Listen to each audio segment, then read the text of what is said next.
Order! Order! You are an incorrigible delinquent at times. Behave yourself, man!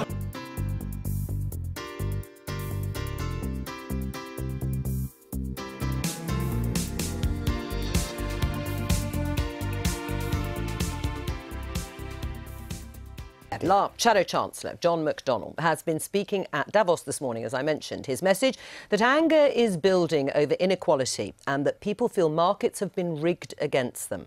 That's a similar message to that delivered this week by the charity Oxfam, which used Davos to launch a report about global inequality. The charity says that 82% of the money generated last year went to the richest 1% of the global population. Whilst the poorest half saw no increase in wealth at all, Oxfam says tax evasion, corporate influence on policy making and an erosion of workers' rights and cost-cutting has caused the widening gap. The charity said 42 people now have as much wealth as the poorest half of the world's population. But Oxfam's figures have been widely contested. The free market think tank, the Adam Smith Institute, are amongst those claiming that global inequality has actually fallen in recent decades.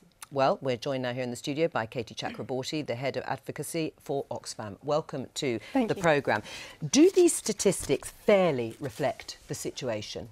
They do fairly reflect the situation. We'd like it not to be the case, but they're true. They're from Credit Suisse's World Data Book, and this is a report that we've put out for the last 5 years, or 6 years even, showing the increasing gap between the top and the bottom. And I do just want to make the point that of why we do this, because I think that's important. It's not about necessarily just pointing the finger at the rich. It's about this kind of inequality, this kind of these kind of economies that create this concentrated wealth at the top are creating barriers for people overcoming poverty at the bottom. Right. That's what we're worried about. OK, because what we're looking at is does it give a full picture? Because actually, according to the World Bank, poorest people are also getting richer. They estimated in 2013 10.7% of the world's population lived on less than $1.90 a day, and that was down from 35% in 1990. But that isn't reflected in your figures. Absolutely it is. We've made great strides about that. Not in the headlines. It's been in every single one of our reports that there has been an enormous progress on overcoming poverty. Now, that's thanks to enterprise, that's thanks to fair markets. It's also thanks to investments in things like healthcare and education. But the World Bank themselves also say, if you look at their figures, that 200 million people will be left in extreme poverty. Now, that's under $1.90 a day unless we tackle inequality. And that's the main reason we're out here talking about that today.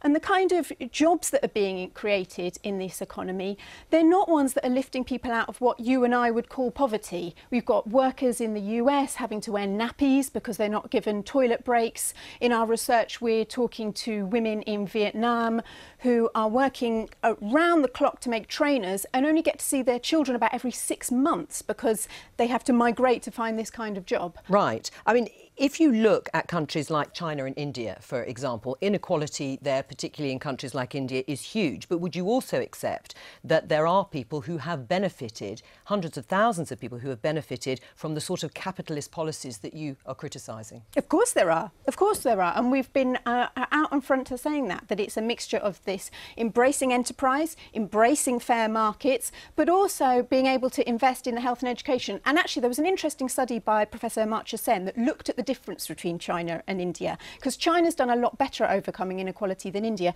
and that's because of enormous investments in health and education. Right, because on Monday, Oxfam tweeted, at the moment we have an extreme form of capitalism that only works for those at the top, but you have just said yourself it has also worked for people lower down the income scale, not evenly maybe, and this is why we are calling for governments to manage our economies so that they work for everyone and not just the fortunate few. Now, critics would say this is the language that's very close to Jeremy Corbyn and the Labour Party. Is it wise for a charity like Oxfam to be as closely aligned to the language being used by one political party? There's a couple of things I'd say to that.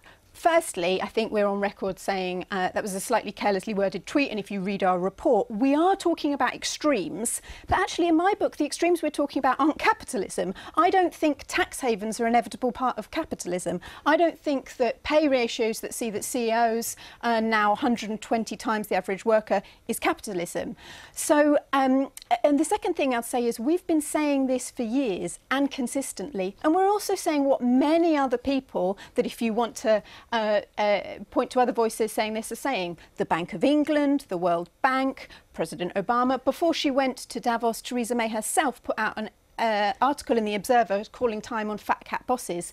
And the sorts of solutions we're talking about, cracking down on tax havens, making sure that work pays, would deliver that vision that Theresa May herself says she wants. I mean, do you agree, Claire, that actually the extreme forms of capitalism, as outlined by Katie, are actually hindering the poorest across the world? I think there's a real danger for Oxfam here that you've been over-sensationalist, so you've done it, and you keep saying that we've done this every year, and I know, everybody knows, and there's now a backlash against you because it's oversimplistic. Some of the examples you've given... But are they wrong? No, about inequality being the cause and driver of that, absolutely wrong. It's not inequality that is the problem. The problem is a lack of economic development, and I think it does come over that what you're saying is that it's the fat cats, it's a particular system. What we need is greater economic development. And I think that highlighting exploited workers is fine, but you, I'm afraid, in this instance, just come over as making some rather cheap points about the rich being to blame for the poor. It's unhelpful,